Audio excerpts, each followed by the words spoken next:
Food bank CEO suggests welfare cuts may spark riots. Riots always begin typically the same way when people cannot afford to eat food.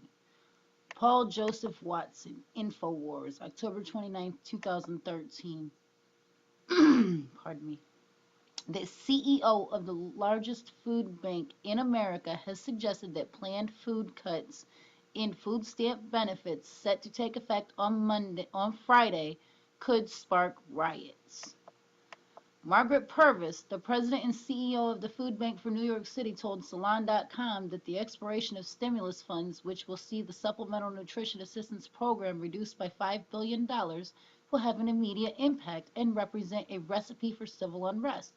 If you look across the world, riots always begin typically the same way, when people cannot afford to eat food, said Purvis, adding that the families face the daunting prospect of losing a whole week's worth of food every month.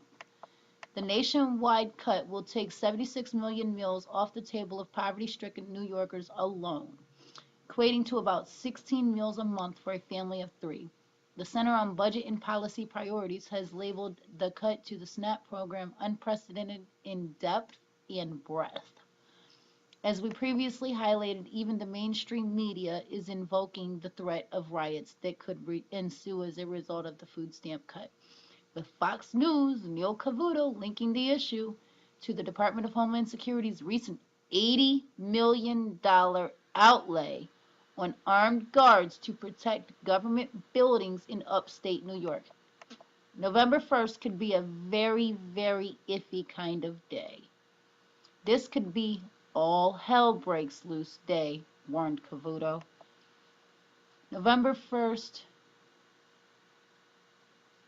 His concerns are not without foundation given that a glitch in the system which temporarily halted E.B.T. purchases for just a few hours earlier this month led to looting and mini riots at several Walmart stores.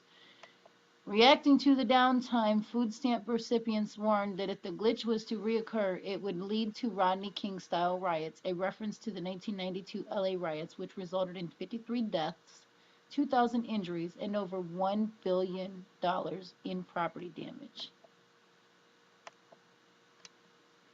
All right, guys, so there you have it. Basically, last month, or earlier this month, on October 14th, to be specific, was what they would consider a practice run.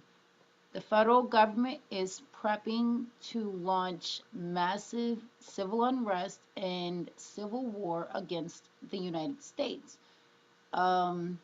Some things I would be concerned about is, well, obviously the $80 million that the federal government allotted to New York State for the purpose of crowd control and riot disbursement.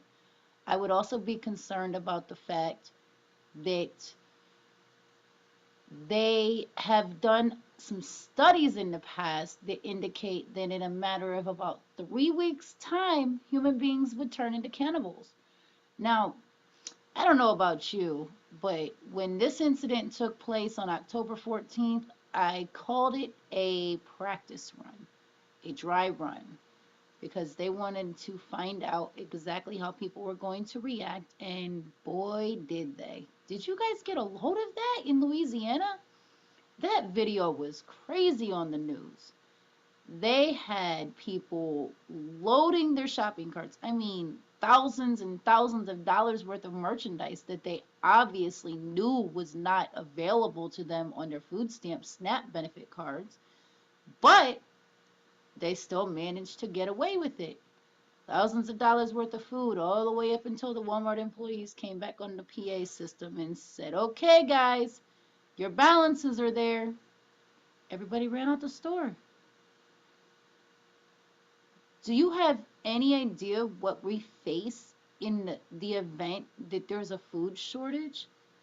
47 million plus people are sucking the government tit. You know, food stamps, welfare benefits, and other government benefits. The more we suck on the government's teat, the worse we're going to be when this catastrophe hits.